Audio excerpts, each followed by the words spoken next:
Survival of the fittest between species, the conflict between rationality and human nature.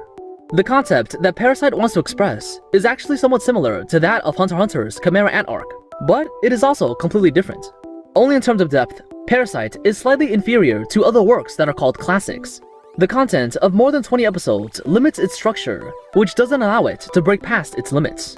Parasyte's real strong point is the breadth of the elements it covers, the breadth of the work. From the emotional level of human nature to the love for natural environmental protection, it's better to say that despite there only being a short amount of chapters, it still expresses so much content. This point by itself makes this anime worthy of being called a masterpiece. Although there's nothing particularly outstanding compared with other excellent works, it also means that there are no flaws and a fairly good balance is maintained. It is also because of this that the analysis of parasyteanime has to be done in stages to better show its charm and differences from other works of the same type. The first stage is when the parasyte Migi fails to capture the body and can only helplessly parasitize the right hand of the protagonist, Izumi Shinichi. The same is true for Shinichi, who lost control of his right hand and dare not tell others about it under the threat of Migi. Dismemberment and murder occur frequently in this society.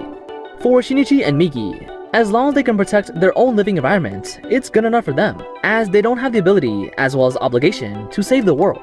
This stage is relatively common in Japanese anime, and belongs to the most cliché disaster movie plot setting. In the second stage, Shinichi accidentally came into contact with a parasyte named Tamara Reiko and exchanged information to learn about the existence of the parasites. From here is the real beginning of the story. The first is the improvement on the ideological level. The strong eat the weak. If humans can slaughter other species for survival, then aren't parasites following the simplest natural rule when they eat humans instinctively for survival? Shinichi was also forced to compete in this race, taking a life of his own hands for the first time. The third stage is the biggest turning point in the whole story, Shinichi's mother's death, and his own rebirth. A part of Migi's cells flowed into Shinichi's body, which greatly enhanced his physical abilities as well as losing his original humanity. A seemingly cowardly, sentimental person became a machine that thinks everything through with rationality, highlighting the conflict between reason and humanity. In the fourth stage, Shinichi began to actively hunt and kill parasites, learning about his own specialties from several other parasitized populations. On the other hand, parasites had also begun to realize that this primitive hunting method was not only inefficient, but also ran the risk of being discovered by humans. In order to obtain a safer dining environment, they formed an organization to gradually occupy the top of humanity's pyramid. From this stage onwards, there are more descriptions of the villain organization. While Shinichi becomes more and more like a parasite, parasites also become more like creatures. They sometimes hunt humans for purposes other than as prey, and even the same kind can conflict. For most parasites, humans are just a moving piece of meat for lunch that can be enjoyed at any time if they don't have any weapons, and they would only have to change their face to search for the next target. In the true sense, they had surpassed human beings and stood at the top of the food chain. Compared to other parasites, Tamara Reiko has had a deeper contact with humans, so she understands the true horror of humans. As a social animal, human beings from birth to climb to the top of all living things never depended on the power of the individual. Ever since her baby was born, she had known that the parasite, an incomplete creature with no reproductive capacity, would one day become extinct, with or without resistance against humans. This is the key to triggering the next stage, Stage 5, the Maxim, the rule of life. Tamara Reiko developed motherhood as a parasite, protected her child through self-sacrifice, and was the only parasite to die in a human appearance.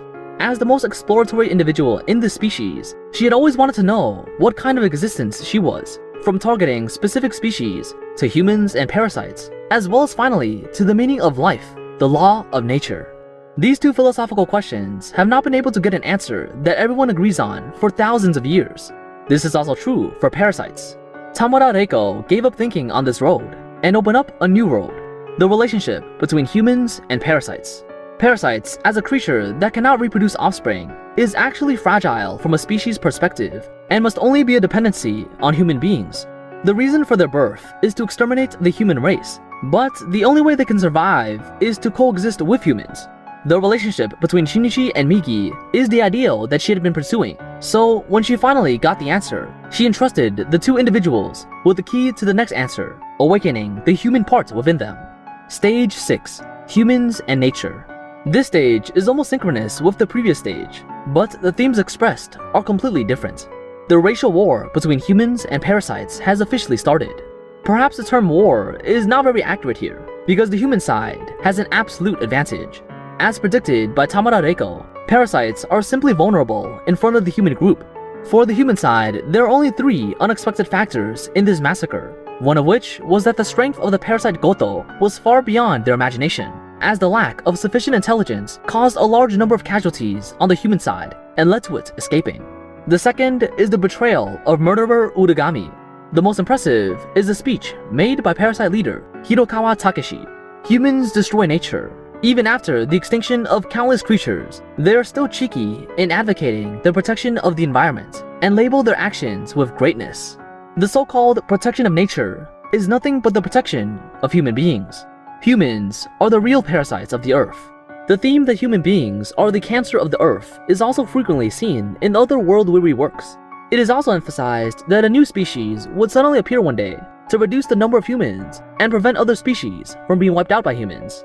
Many viewers' understanding of parasites are that they harm human beings and the protection of the environment. But I think what this work is trying to convey goes a step further.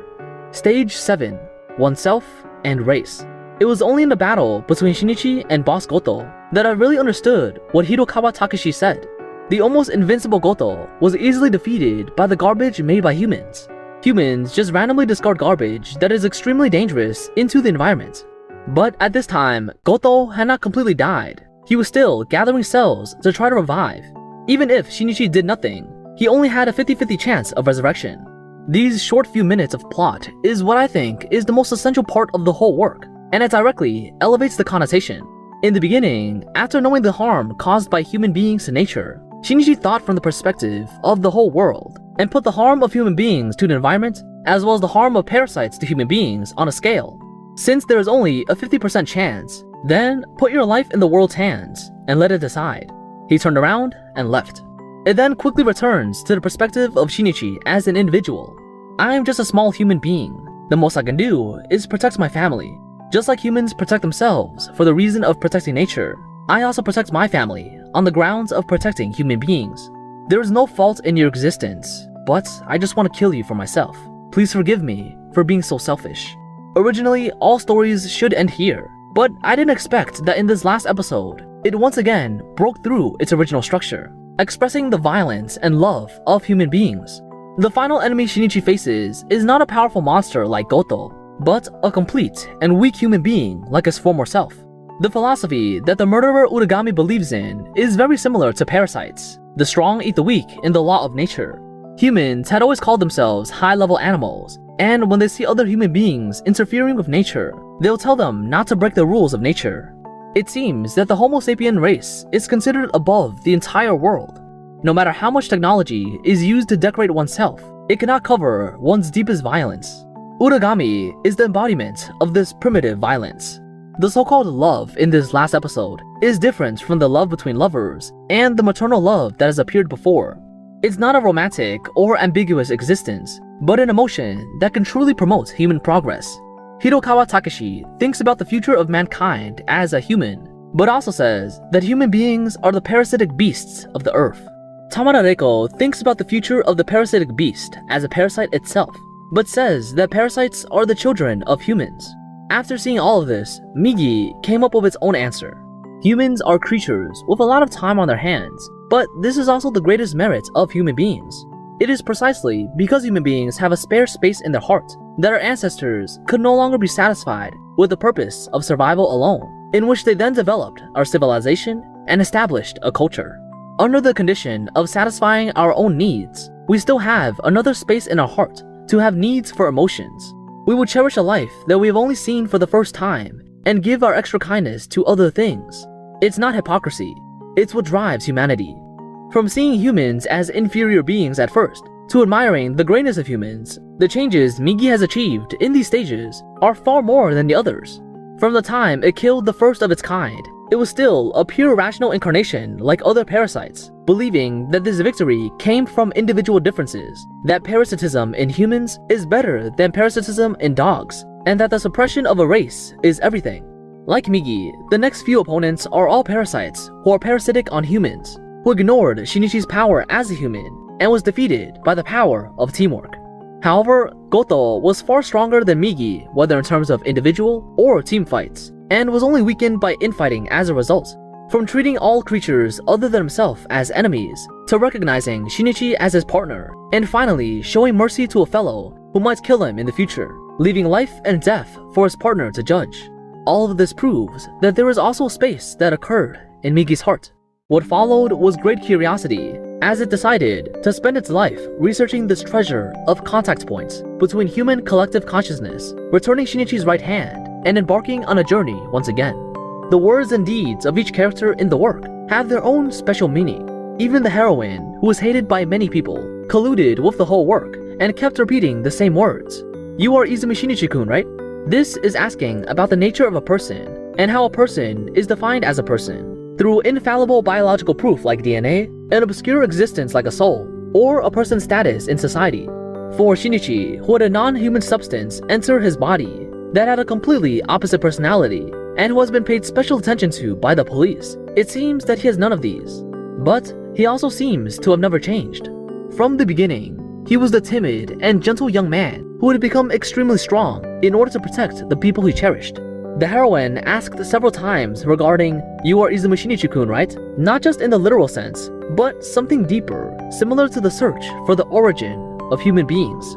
The arrangement of these large amounts of philosophical elements into this limited runtime inevitably leads to an extremely large subject to be summarized in the entire work, which makes it difficult to briefly introduce it in a few words. Factors such as love for environmental protection are one-sided. Like other works that emphasize that human beings are the toxins of the earth, this is not its main point. On the contrary, the point that the author has been trying to tell the viewers is that the earth as we know it has no such existence of emotions. Whether it's to protect the earth or destroy the earth, it seems a bit self-righteous. Humans have always been despising themselves with the standards they set for the earth. From the parasite perspective, this is simply the most ridiculous thing. Humans, parasites, and the earth all similarly come from a complex of interstellar dust. Combining what Hirokawa Takeshi and Tamara Reiko said together summarizes that parasites are nature's treasure and humans are their mothers. In other words, human beings are the children of the earth, and the earth is our mother. It's never been mentioned who created the parasites and why they feed on humans, but their casualties probably haven't reached the level of some large-scale natural disasters. Even if humans do not resist, letting them prey, as Hirokawa Takeshi said, the rate of death would simply not be as fast as the rate of natural reproduction of humans, and the number of humans may continue to increase until the last parasite naturally dies. So, knowing this, parasites began to abandon their purpose, began to adapt to the human diet, and began to hide in the crowd, interdependent with humans until the end of our lives. As children of the earth, we absorb nutrients for growth from our mothers. We can't intake it too quickly in a panic, otherwise it will put a burden on our mothers. And it can't be too slow, in which we're prone to growth stunting. Not until we grow up, being able to walk by ourselves, we will leave our mother to see the outside world, in which our mother will then smile and watch us go out on adventures. This is not the law of survival, criticism on humans, nor the protection of nature, but the praise for the creation of human beings.